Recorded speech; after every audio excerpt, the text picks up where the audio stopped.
মার্কিন রোষানলে পড়ে আজ বন্দী ভেনেজুয়েলার প্রেসিডেন্ট নিকোলাস মাদুরো। বর্তমানে তিনি যুক্তরাষ্ট্রের ফেডারেল হেফাজতে আছেন। কিন্তু শনিবার মাদুরো তার স্ত্রীকে আদালতে আনা হলে সেখানে শুরু হয় নাটকীয় এক দৃশ্য। বিস্তারিত জানাচ্ছেন আরিফ হাসান। নিউ ইয়র্ক সিটির ফেডারেল আদালত ভবনের করিডোরে শনিবার হঠাৎই ভারী নীরবতা নেমে আসে। আদালত কক্ষের দরজার সামনে পৌঁছানোর ঠিক আগ মুহূর্তে শোনা যাচ্ছিল শিকলের ঝনঝন আওয়াজ। হাতে হাত করার পায়ে শিকল পরিয়ে আদালতে তোলা হয় প্রেসিডেন্ট নিকোলাস মাদুরোকে। ইতিহাসে বিরল দৃশ্যের সাক্ষী হতে সারিবদ্ধভাবে দাঁড়িয়েছিলেন সাংবাদিক, কৌতূহলী জনতা ও নিরাপত্তা কর্মকর্তারা।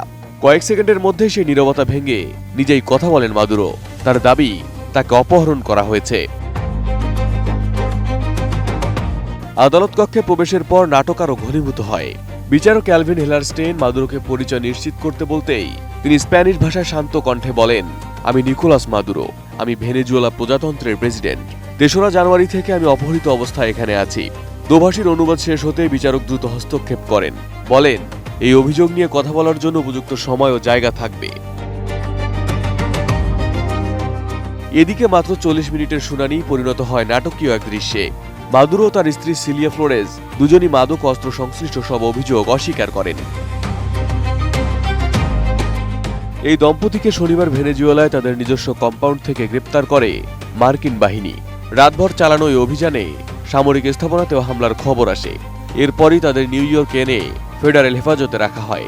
শুনানির সময় মাদুরো একটি হলুদ লিগ্যাল প্যাডে টুকটাক নোট নিচ্ছিলেন এবং পরে সেটি নিজের কাছে রাখার অনুমতিও বিচারকের কাছে নিশ্চিত করে নেন। কোয়ালিটি সম্পন্ন আন্তর্জাতিক মানের still bar CSRM, committed for better still.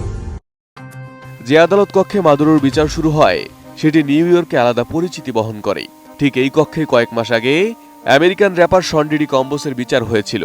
সেই কক্ষে প্রবেশের সময় মাদুরো দর্শক সারির কয়েকজনের দিকে ঘুরে মাথা নেড়ে অভিবাদন জানান। পুরো শুনানি জুড়ে তার আচরণ ছিল অদ্ভুত রকম শান্ত ও অভিব্যক্তিহীন। শুনানির শেষের দিকে হঠাৎই উত্তেজনা ছড়িয়ে পড়ে। দর্শক সারি থেকে একজন চিৎকার করে বলেন মাদুরোকে তার অপরাধের মাসুল দিতে হবে।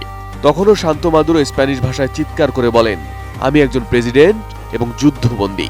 সঙ্গে সঙ্গে নিরাপত্তা সদস্যরা ওই ব্যক্তিকে কক্ষ থেকে বের করে নেন। এদিকে মাদুরোর স্ত্রী সিলিয়া ফ্লোরেজ ছিলেন তুলনামূলকভাবে আরও নীরব। তার চোখ ও কপালে ছিল ব্যান্ডেজ।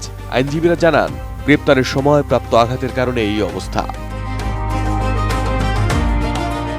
এই শুনানিতে মাদুরো ও ফ্লোরেজ জামিনের আবেদন করেননি, ফলে আপাতত তারা ফেডারেল হেফাজতেই থাকছেন।